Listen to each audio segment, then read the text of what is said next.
Hello and welcome to this week's episode of Bright on Buddhism. This week we will be continuing on our three-part series narrating the events of the Kojiki and the Nihon Shoki, the semi-myth-historical chronicles of ancient Japanese history.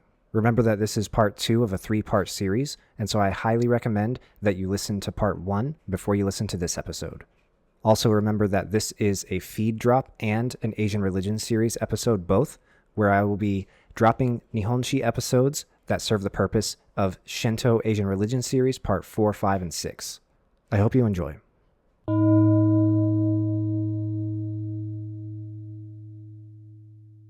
Hello and welcome to Nihonshi, a Japanese history podcast. This is episode 2 of a 3-part series called Origins. If you haven't listened to part 1, I highly recommend doing so before listening to this episode. In our last episode, we went from the opening of the Nihon Shoki and the Kojiki all the way through the lives of Izanami and Izanagi and their journey to the underworld, and then to the births of Amaterasu, Susanoo, and Tsukuyomi. Let's pick up where we left off. After Amaterasu, Susanoo, and Tsukuyomi are born, they're assigned different domains to rule over as gods. Amaterasu is assigned the rulership of the heavens, and she becomes the sun. Tsukuyomi is assigned the rulership of night, and he becomes the moon, and Susanoo is assigned rulership of the oceans, and he becomes the god of storms. While the others went to their assignments without any complaint, Susanoo apparently cried over his assignment until he grew a great beard 8 handspans long, and his crying withered up the mountains and dried up the seas. Apparently this is an analogy or a metaphor for how long he cried and how hard he cried, using up all the water in the world. This episode could be interpreted variously as a natural disaster like a drought or a climate shift that became mythologized in a significant way. The text reads in translation, quote, "And with this, the buzzing cries of evil spirits grew thick as summer flies, and all manner of calamities occurred," unquote. You can see how important droughts are because they cause famines, and famines cause plague, and the combination of all of these can completely wipe out a community. Izanagi asked his son Susanoo why he didn't do as he was assigned, and Susanoo replied that he wanted to rule the underworld, the land of his mother, Izanami, rather than ruling the oceans. The fact that Susanoo refuses to take up his post over the oceans infuriates Izanagi, causing him to banish Susanoo. Susanoo then says, "All right, I'll be banished, but first I'll go speak to my sister Amaterasu in the heavens before going into exile." Susanoo does just this, but don't forget, he's the kami of storms, so when he travels to the heavens, he brings with him thunder and clamor and all sorts of commotion. This commotion apparently frightens Amaterasu, and she speculates that Susanoo is coming up there to take her lands or to harm her. Amaterasu and Susanoo are sibling rivals, and so she expects that he's going to try and threaten her position somehow, especially because he didn't want to be assigned rulership of the oceans and storms. So, to prepare for his arrival, she armors herself and dresses herself up like a man, attempting to disguise herself from being Amaterasu and look more intimidating, and she threatens to shoot him with arrows and to kill him when he arrives. Whenever he does, she interrogates him about his whole arrival in heaven. What are you doing here? Why did you come here? What happened? Susanoo tells Amaterasu the whole story. He narrates how he was assigned rulership of the oceans, but how he really wanted rulership over the underworld, and how he was exiled by Izanagi because he wouldn't listen, and how he had planned to come visit her before going into exile. Amaterasu asks him how she can trust him, and why he's come here. And he says, "In order to trust me, let's swear some sacred vows and have some children together." That seems like a very natural and okay way to build trust, especially among siblings, so Amaterasu takes Susanoo's sword and begins to engage in the trust-building sacred vow-making ritual. She breaks his sword into 3 pieces, and the 2 of them eat the jewels off of the sword and eat the pieces of armor that they were each wearing, and so on. And then they spit out the pieces, and as they do, more gods are born. Amaterasu chewed up and spit out pieces of Susanoo's armor, and Susanoo chewed up and spit out pieces of Amaterasu's armor. The gods from Amaterasu chewing up her brother's things were males, and the gods who were born from Amaterasu's stuff being chewed up by Susanoo were females. There were 5 males and 3 females. Amaterasu adopts the 5 males, and Susanoo takes the 3 females.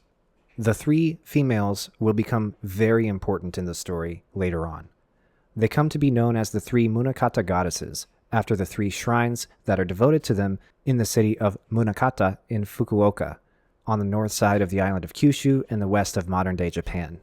Their names are Ichikishima Hime, Tagitsuhime, and Takiribime.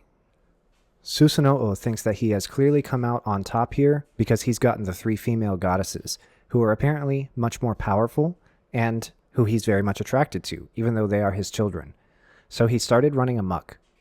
He destroyed the rice paddies of heaven that Amaterasu ruled over, and he scattered feces all over the walls of Amaterasu's palace. You would think that Amaterasu would be very upset by all of this and feel like their sacred vows of trust have been broken. But she's actually become very forgiving in this part of the story, and she says, oh, he must have destroyed the rice paddies because he thought the land was being misused and going to waste. And all this excrement all over my palace, he must have gotten really drunk and thrown up. Everything's fine. I'm not making this up. This is exactly what the text says. So naturally, because she didn't punish Susanoo, and because he was prone to violent mood swings, kind of like the weather and the storms that he rules over, things got much worse. Later on, Amaterasu was overseeing the weaving of some sacred robes, and Susanoo, taking the form of a skinned horse, literally a horse with no skin, fell through the roof of the weaving hall. One of the weaver goddesses that was working with Amaterasu got very startled, and she dropped her weaving shuttle onto her privates, and this caused her to die. Amaterasu blames Susanoo for killing her attendant, and so she becomes very upset and hides herself in a cave. Because she is the sun, this is quite a natural disaster. The whole thing seems like a mythologized storm, or maybe an eclipse, or something to that effect. Susanoo first goes up to heaven in the first place, causing a big storm, and then there's a bunch of chaos, and then the sun disappears, causing the whole world to go dark. This could be a mythologization of an eclipse, a prolonged storm, or any number of natural disasters that result in prolonged darkness. The fact that the sun has retreated into a cave and the world is cast into prolonged darkness causes quite a problem for the inhabitants of heaven and earth. So the spirits and the kami all gather together to try to figure out how to get Amaterasu to come out of the cave, how to fix the situation, and how to end the prolonged darkness.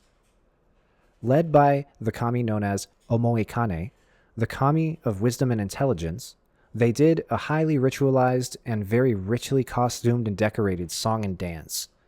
They got roosters and birds and set them to crying. They also found some stones and iron in the mountains, and they got the blacksmith of heaven and commanded him to make a mirror out of them. They costumed themselves in all sorts of livery, and they started singing and dancing, creating an enormous ruckus outside of the cave wall. Amaterasu, hearing this, became confused, and she starts to wonder why they're all out there celebrating if there's this endless darkness going on. And then the crowd outside says there's a god out there, more bright and brilliant than even Amaterasu, the goddess of the sun. Amaterasu becomes too curious to remain in the cave any longer, and so she peeks her head out. And when she does, she is shown the mirror that the blacksmith of the heavens made out of the iron and the stone in the mountains. She sees herself in the mirror, known as Yata no Kagami, and becomes mesmerized. Metaphorically speaking, her spirit is captured in that mirror. And the gods then grab Amaterasu by the wrist and yank her out of the cave, forcing the sun back into the sky. The world becomes light again, and everything is set right. Hang on to this mirror, Yata no Kagami, because it'll become very important later. The whole group then goes back and gets Susanoo to punish him for what he did. They cut his beard, cut his nails, and expelled him to the seas. When he's banished to the seas, he becomes very hungry and starts to starve. As a result, he begs the kami of food and sustenance to feed him, and so she makes some food for him, but she fouls it somehow before he can eat it. He learns that she's fouled it somehow, maybe in an attempt to poison him, or maybe out of negligence or something like that, and he kills her for it. And from all of her dismembered body parts are born all the different tasty food crops. From her head came silkworms. From her eyes came rice. From her ears came foxtail millet. From her nose came red beans. From her privates came barley. From her rear came soybeans. On his way to exile after this episode, Susanoo meets a couple who are crying, and he asks them why. And they say that they had 8 daughters, but the 8-headed serpent Orochi has come to eat them 1 per year, and he's about to come back. According to the Nihon Shoki, Susanoo comes down to Ashihara no Nakatsukuni, the central land of reed plains, or here, the earthly land of Japan. But in this particular episode, we think that he's coming down to Izumo, a very important location to Shintō and to the history that's described in the Nihon Shoki and the Kojiki. The elderly couple there are named Ashinazuchi, foot-washing elder, and Teinazuchi, hand-washing elder. Susanoo promises to kill Orochi if the couple promises to give him their last surviving daughter to marry.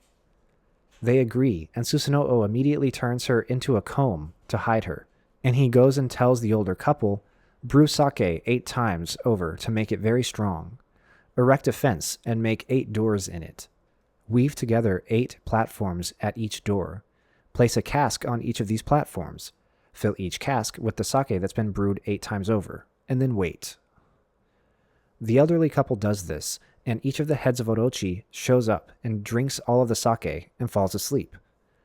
Susanoo then goes and chops Orochi all up into bits. In his tail, Susanoo finds another sword, which he presents as a gift to Amaterasu to make up for all of that cave business earlier. The sword is called Kusanagi no Tsurugi, or grass cutter. Hang on to this sword, because it'll become very important later as well. He then went into the clouds, and he built an 8-walled palace there. This is very important because the emperor's and empress's thrones are 8-sided, representing the 4 cardinal directions plus the 4 corners. Susanoo then makes the elderly couple into what you might call the castellans of his cloud palace. He weds their daughter, and they have many children together. One of these children was Okuninushi, master of the lands. This part of the Kojiki is a very famous folktale called the White Hare of Inaba. Okuninushi's elder brothers, collectively known as the Yasokami, all wanted to marry a princess named Yagami Hime of the land of Inaba, which is correlated to modern-day Tottori Prefecture. As they were traveling all together from Izumo to Inaba to court her, they encountered a white rabbit who had been flayed and was raw-skinned, lying in agony upon the Cape of Keita, or Keita no Saki, identified with Hakuto Coast in Tottori Prefecture. Okuninushi's brothers, as a prank, instructed the hare to wash itself in the briny sea and blow itself dry in the wind, but this actually only made the hare's injuries worse. Okuninushi, who was carrying all of his brother's bags and luggage, walks up afterwards and finds the hare and asks him what happened.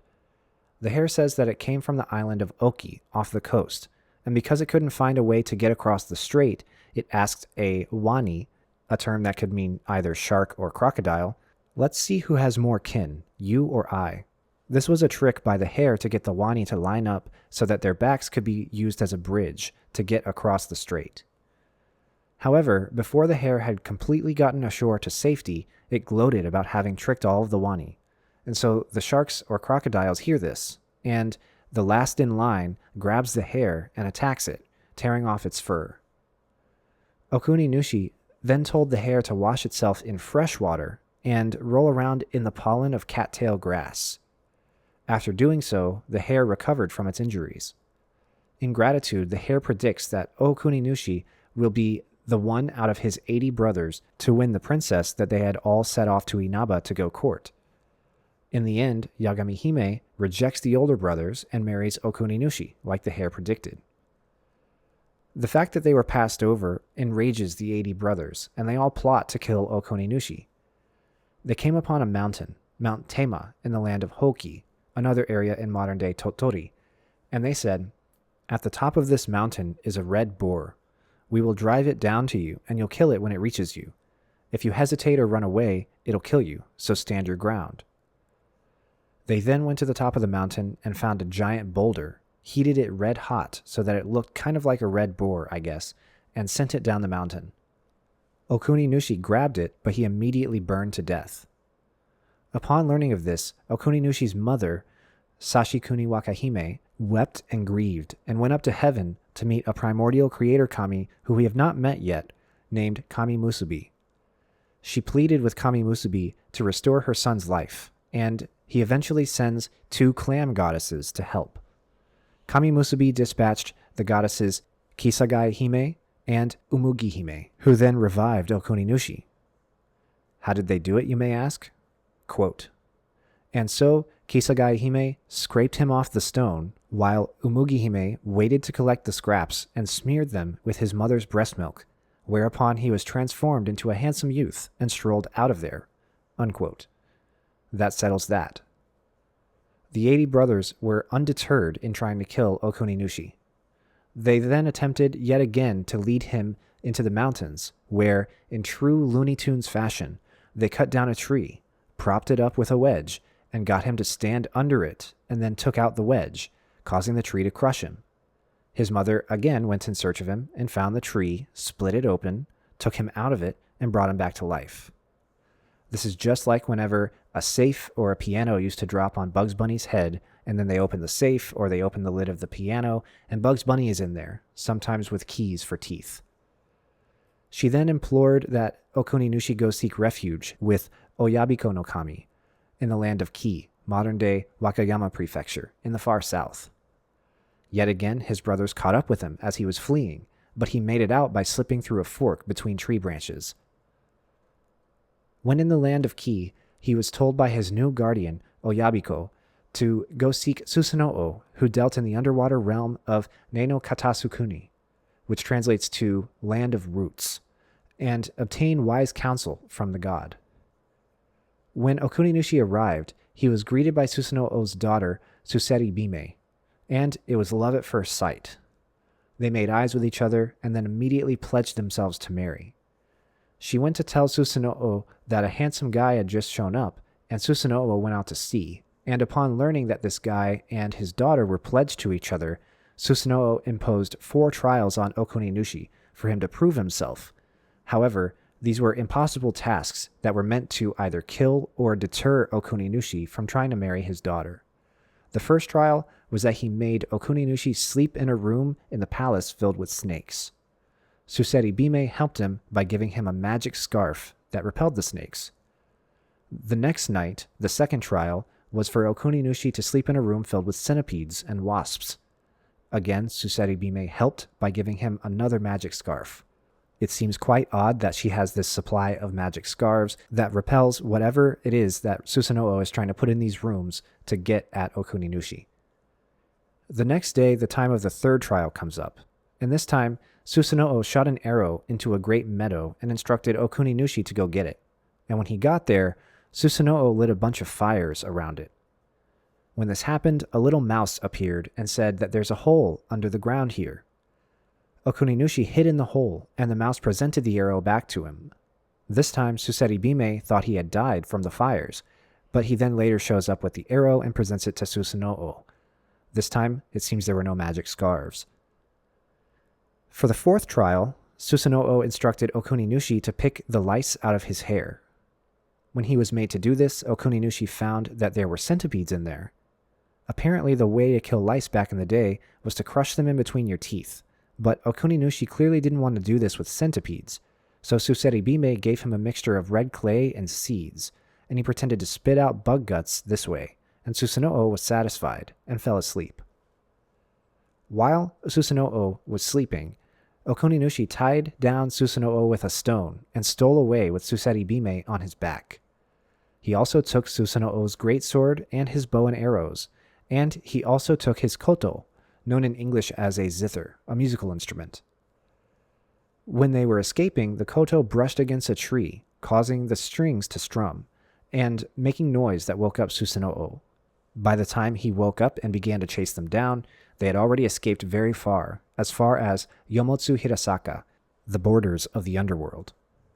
When he found them, Susanoo told Okuninushi to take the giant sword, bow and arrow, and challenge his 80 brothers. If he did this, he could marry Suseri Bime with Susanoo's blessing. Okuninushi did this and was named the ruler of Ashihara no Nakatsukuni, or the terrestrial realm. Okuninushi then goes on to have several affairs with other female kami and other adventures, which we will skip over for now.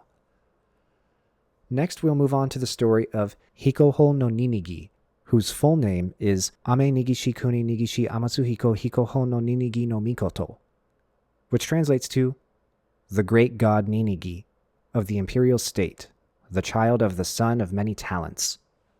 He's very significant because he's the grandson of Amaterasu and the great-grandfather of the first mythical emperor of Japan. In this way, he's the linkage between the gods and the emperors that provides the imperial line its divine origins. So the story goes that Okuninushi has more or less failed to tame the terrestrial realm, partially due to his affairs and dalliances, but also due to the difficulty of the task. The world is said to be overrun with mean spirits and overall chaos. So Ninigi's father, Ame no Oshimimi, is offered the rulership of the terrestrial realm instead. But when he goes down to try and tame it, he takes up with Okuninushi and fails to report back.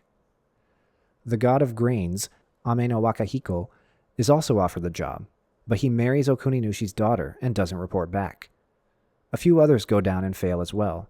And then finally, Hikoho no Ninigi, or just Ninigi for short, is called up to descend from the realm of heaven to the terrestrial realm with the kami Uzume, Ame no Koyane, Futodama, Ishikoridome, and Tamanoya. Many of these kami become ancestors of different noble clans. Allegedly, on his way down, Ninigi is blocked by Sarutabiko, the monkey guardian, the lord of all earthly kami, who says he wants to enlist with Ninigi's entourage. He does enlist, and they all descend to earth, but not before Ninigi receives 3 gifts with which to rule: the sword Kusanagi, the mirror Yata no Kagami, and the jewel Yasakani no Magatama. I've mentioned these 3 enough that I should come back around and explain what they are and why they're so important. Imperial regalia are usually treasures held by the imperial household of a given empire. For example, the imperial regalia of the UK, the United Kingdom, is a jeweled crown, a scepter, an orb, and some more pieces. And these contain riches from the global reaches of the British Empire at its height. There are jewels and cloths and metals from all over the world, symbolizing the unification of the world under British rule, or alternatively, the far near infinite reaches of the British Empire. The regalia of Japan do not possess any such global meaning and representation, nor do they have anything to do with unifying the whole world under the Japanese banner. Instead, they're physically symbolic representations of the divinity of the Japanese people, the imperial family, and the land of Japan itself. The sword represents valor, the mirror represents wisdom, and the jewel represents benevolence, 3 virtues that the emperor must always exhibit. The mirror is thought to be a kami body, or a goshintai, containing the essence of the kami Amaterasu. You'll remember from the scene with the cave that she was sort of captured in the mirror by the people who were trying to get her out of there and make the sun come back out. The jewel is also representative of a soul, and the sword is representative of the power and the courage of the gods. Anytime a new emperor ascends the throne, like back in 2019 when the current emperor Naruhito ascended, these 3 regalia are present at the ascension ceremony, where the emperor takes possession of them. Outside of ascension rituals, it's commonly believed that the sword is located at the Atsuta Shrine in Nagoya. The jewel is located at the 3 palace sanctuaries in Kokyo, the imperial palace in Tokyo, and the mirror is located at the Ise Grand Shrine in Mie Prefecture. During an ascension, these regalia are packaged up in concealing boxes, and they're transported to the historical imperial palace of Kyoto, where only the emperor and emperor-appointed priests are allowed to see them. After the secret ascension ritual, they go back to their home shrines. The 3 imperial regalia that we have today are said to be the originals that go all the way back to the ones described here in the Nihon Shoki and the Kojiki. However, there's evidence that suggests that these pieces may have been lost at different times in history and then either recovered or replaced. For example, if you remember the Tale of Heike and the story of the Genpei War that I narrated in my last 3-part feed drop, there was an episode where the Taira and Minamoto were battling in a bay, and Emperor Antoku's mother was on a ship that was being pinned down by the Minamoto forces.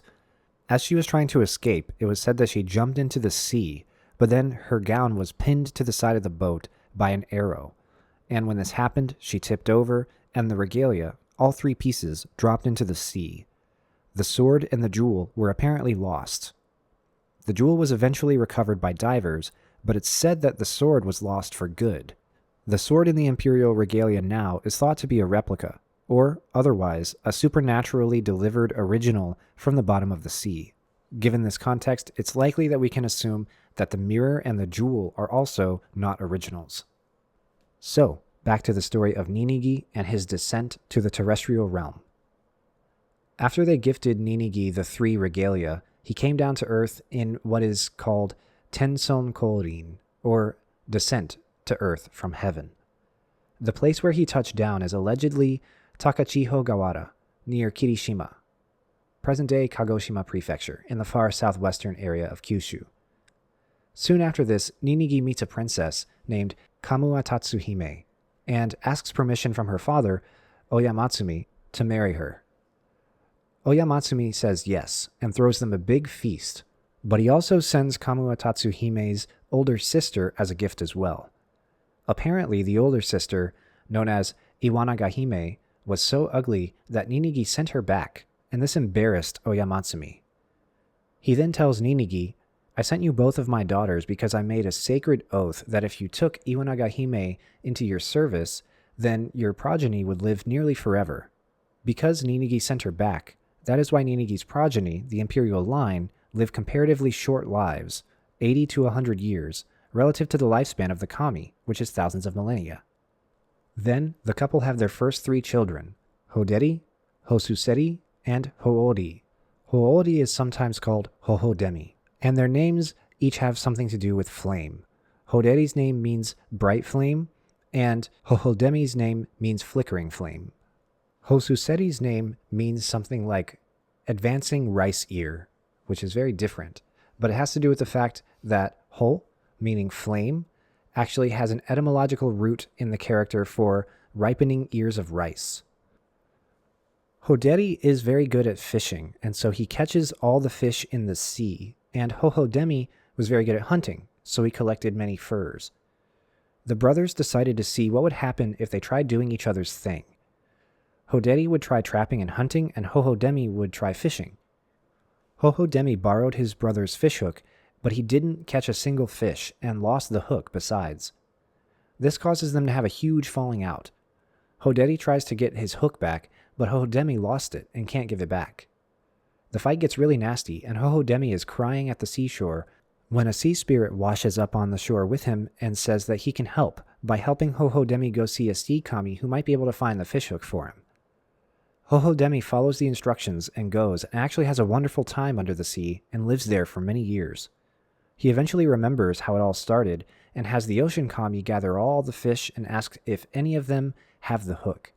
One fish says he has it, and they get it from him, and send Hohodemi back to land to give the hook to his brother and make amends. The god of the sea tells him to give it back to his brother, but predicts that Hoderi will become very poor. The fish and the spirits and the sea kami essentially make plans to torment Hoderi over this. If Hoderi takes his poverty harshly and attacks Hohodemi out of jealousy, then Hohodemi can use a tide-raising jewel to drown him. If during the drowning he weeps and begs forgiveness, then Hohodemi can use a tide-ebbing jewel to revive him, and they can just go back and forth in this way indefinitely. They put together an escort for Hohodemi and send him home. He did as instructed to Hoderi, and he became Hohodemi's slave/servant. Afterward, the daughter of the sea kami that Hohodemi took up with announces that she's pregnant, and so they build her a birthing hut on the shore. She goes to give birth, and she says that she has to return to her true ocean form to do it, rather than her anthropomorphic form. Because of this, just as in the story of Izanami and Izanagi, she implores her husband not to look at her. Once again, just like Izanagi, Hohodemi peeks in and finds that she has turned into this great leviathan-like sea beast. Naturally, he becomes very afraid, and he flees. And when she finds out that he saw and fled, she became very embarrassed and angry and sad. She left their child lying there on the shore and retreated to the sea, and that child was Amatsuhiko Hiko Nagisatake Ugaya Fukiaezu no Mikoto, shortened to Ugaya Fukiaezu. Hohodemi went on to live for 580 years, and his tomb is allegedly somewhere in southeast Kyushu. Ugaya Fukiaezu married his aunt, Tamayori Hime, and they had 4 sons together. Hikoitsuse, Inai, Mike Irinu, and the first mythical human emperor of Japan, Kamu Yamato Iware Biko no Mikoto, otherwise known as Emperor Jinmu. The goal of this episode was to get to Jinmu, the first of a group of 28 legendary mythical emperors that predate the first emperor who is widely agreed to have existed, known as Emperor Kinmei. Emperor Jinmu is an incredible character in these texts. His ascension is typically dated to 660 BC, and he's famous for having set off on a journey from southeast Kyushu eastward to Yamato, the region that constitutes present-day Nara Prefecture, and setting this place up as the center for governance and authority in Japan. This concludes Book 1 of the Kojiki, or the first 2 chapters of the Nihon Shoki, and you'll have to wait until next time for the exploits of the legendary Emperor Jinmu. This has been part 2 of our 3-part series called Origins, discussing the narrative of the Nihon Shoki and the Kojiki in Japanese history. Join us next time where we'll be focusing almost entirely on Jinmu and his successors as he conquers the land known as Yamato. This has been Nihonshi, a Japanese history podcast. Thank you for listening, and I'll see you next time.